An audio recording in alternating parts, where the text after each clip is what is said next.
What's up, y'all? I said, what's up, y'all? Look at me when I'm talking to you, bro.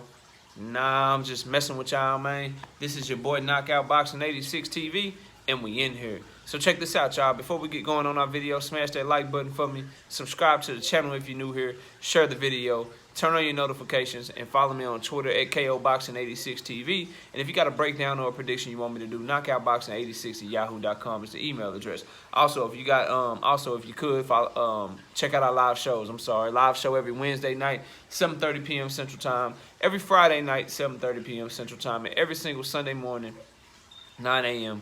Central Standard Time. Y'all come through and hang out with us for some fun boxing talk, man. Wednesdays, we break down the hottest topics in boxing. Friday nights, we break down and predict all the upcoming fights that weekend. And then on Sunday morning, we got a recap show with the singing OG KQKC where we break down all that weekend's action. But let's get to it, man. So this video was requested from the homie Dante Hall. Sent me an email asking me my thoughts on this. So shout out to Dante for providing, a great idea on the video. So Chris Colbert was in the PBC podcast saying after he defeats Roger Gutierrez, he'd like to fight Gary Russell next, up at 130 pounds. And so he liked my thought on the fight. It's like this, man. This is the only way that, in my mind, the PBC can rectify not getting Gary Russell Jr. a rematch clause. You feel what I'm saying? Like, it's the only way they can rectify that shit.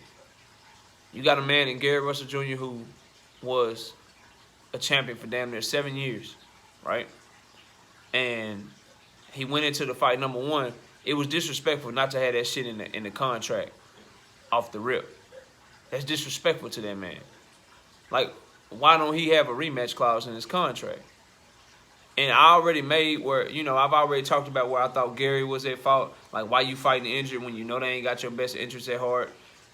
You should have covered your bases, should have covered yourself, protected yourself, because they ain't looking out for your best interest. We done already discussed all that. And that still holds true. But right now, we talking about the PBC, bro. All right?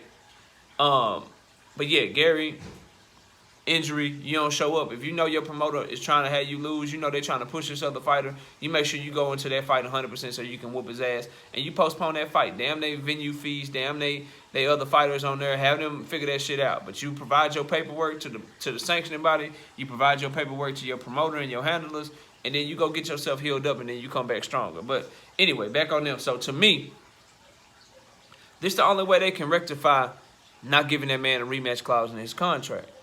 Is to get him a big fight, him moving up to 130, and it's a championship level fight. That's the only way.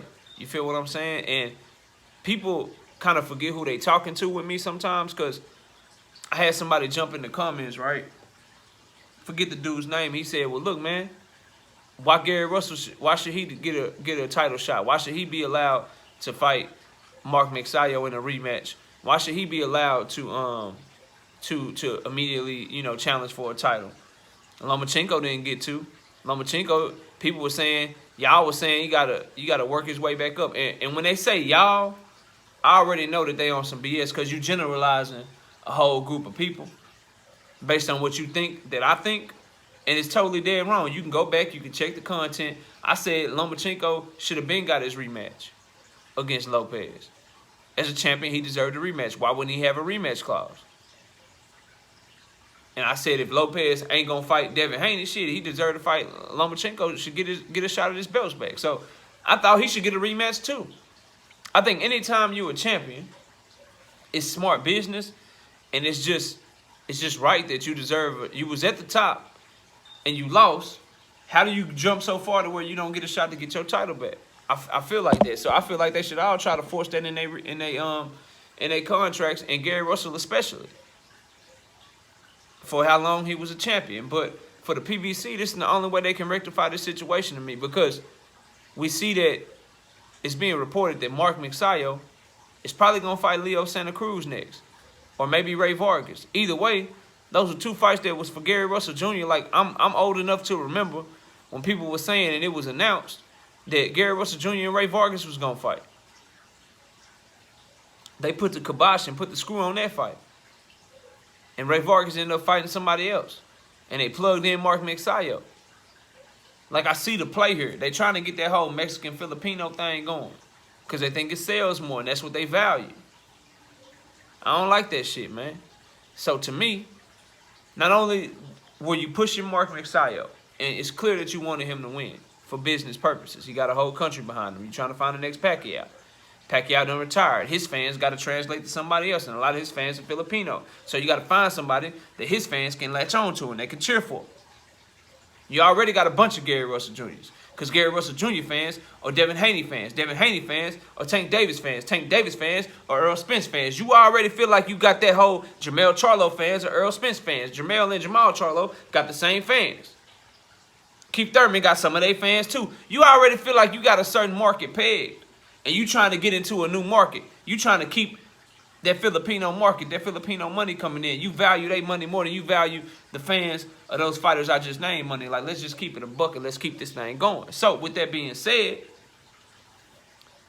Gary Russell Jr., I feel like he got the short end of the stick. He deserved that Leo Santa Cruz fight. He tried to fight Leo Santa Cruz just as long, if not longer, than Terrence Crawford tried to fight Manny Pacquiao. Let's just keep it real, bro. He pressed Leo Santa Cruz. Daddy, he wanted to fight that man so bad they didn't give him the fight.